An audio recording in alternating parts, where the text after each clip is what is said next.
पुरुषांची गर्दी राजकीय विषयांवर जास्त व्हायची, पण आजकाल बायकांना पण खूप इंटरेस्ट आलाय राजकारणात. पाळण्यापासून मरणापर्यंतच्या सगळ्या योजना माझ्या सरकारने दिलेल्या आहेत. प्रचार करायच्या ऐवजी ह्यांनी काय शक्कल लढवली या बायकांनी की आपण प्रश्न विचारायचे गावकऱ्यांना, कुणाला मतदान देणार.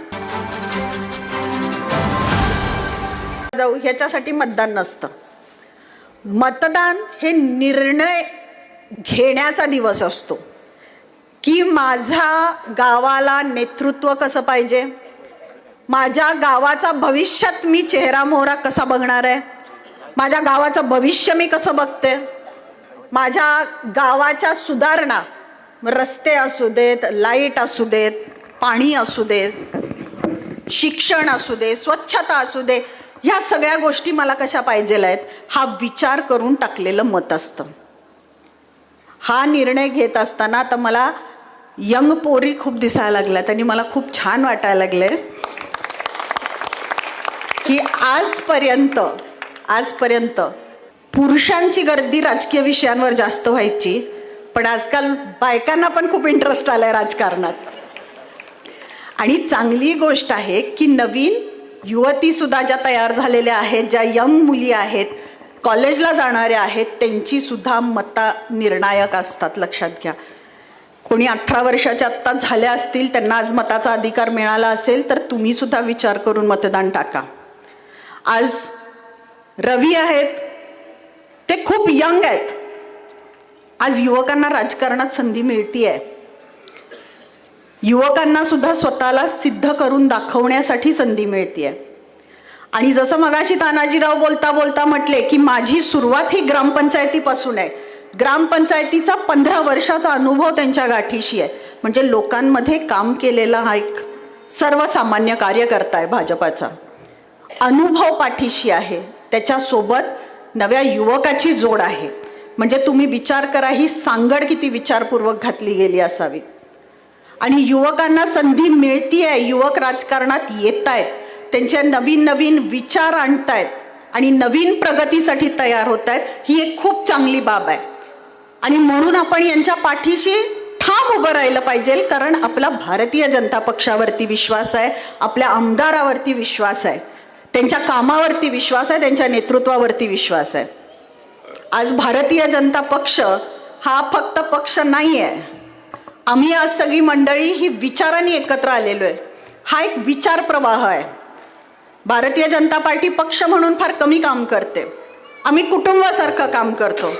म्हणून आमच्याकडे जावई लेकी सगळे असतात. म्हणून आम्ही कुटुंब म्हणून काम करतो. आणि खरंच खूप खेळीमेळीत आम्ही सगळे काम करत असतो. कोणाला हेवे दावे नाहीत, कुणाची भांडणं नाहीत. महिला मोर्चा सोडला तर कोणी भांडत नाही. हा, आपण पण भांडणं थोडी कमी केली पाहिजेत. काय वाटतंय तुम्हाला, हो की नाही? आपण पण थोडी स्वतःत सुधारणा केली पाहिजे. आपल्याला काम करायचं आहे, पुढे जायचं आहे, चांगलं नेतृत्व निवडून द्यायचं आहे. आज भाजप पक्षाचं काय काम आहे, त्याच्या योजना काय आहेत मला सांगायची गरज नाही. पाळण्यापासून मरणापर्यंतच्या सगळ्या योजना माझ्या सरकारने दिलेल्या आहेत. मला जादा काही सांगायचीच गरज नाही. परवा मी नागावमध्ये आमचा प्रचार शुभारंभ होता शिरोली मतदारसंघाचा. तेव्हा आमच्या जिल्हाध्यक्ष बोलत होत्या आणि त्यांचा एक छोटा अनुभव त्यांनी मला सांगितला. त्या म्हटल्या आम्ही प्रचाराला गावात फिरत होतो. एक ज्येष्ठ व्यक्ती जे होते, आता तुम्हाला माहिती आहे संध्याकाळचं सगळ्यांना जेवण झालं की बाहेर बसायची सवय असते. बोलणार काय दुसरं, आम्ही तर राजकारणाशिवाय बोलतच नाही. कॉमन विषय काय असतोय, राजकारण. तिथं प्रचार करत असताना त्या गेल्या आणि त्यांनी प्रचार करायच्या ऐवजी ह्यांनी काय शक्कल लढवली या बायकांनी की आपण प्रश्न विचारायचे गावकऱ्यांना, कुणाला मतदान देणार. दादा कमळाला मतदान करा, माई कमळाला मतदान करा. नाही, तर कुणाला मतदान करणार. तर ते म्हटले कमळाला. तर त्या म्हटल्या का, कमळाला कशासाठी. ते म्हटले का नाही करायचं कमळाला. माझ्या घरात माझ्या बायकोला, माझ्या सुनेला 1500 3000 आले.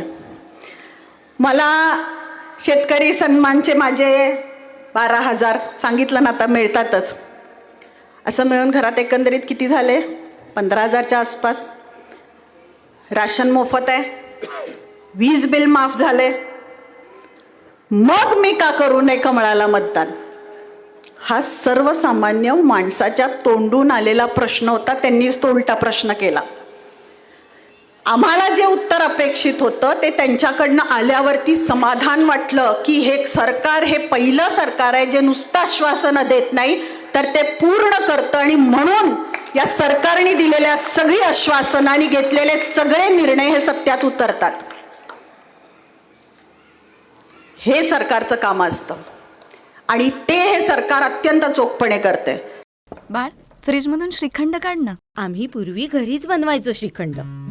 त्याची चवच वेगळी होती. आता काय सगळं रेडीमेड. आजी, हे श्रीखंड खाऊन बघ. आज तुझ्या आईनं घरीच बनवलं की काय? हे आहे गोकुळचं श्रीखंड. अगदी जिभेवर रेंगाळणार. जिभेवरच नाही तर मनावरही रेंगाळणार. गोकुळ श्रीखंड, मनावर रेंगाळणार. ताज्या घडामोडी पाहण्यासाठी माझा महाराष्ट्र न्यूजला आजच सबस्क्राईब करा.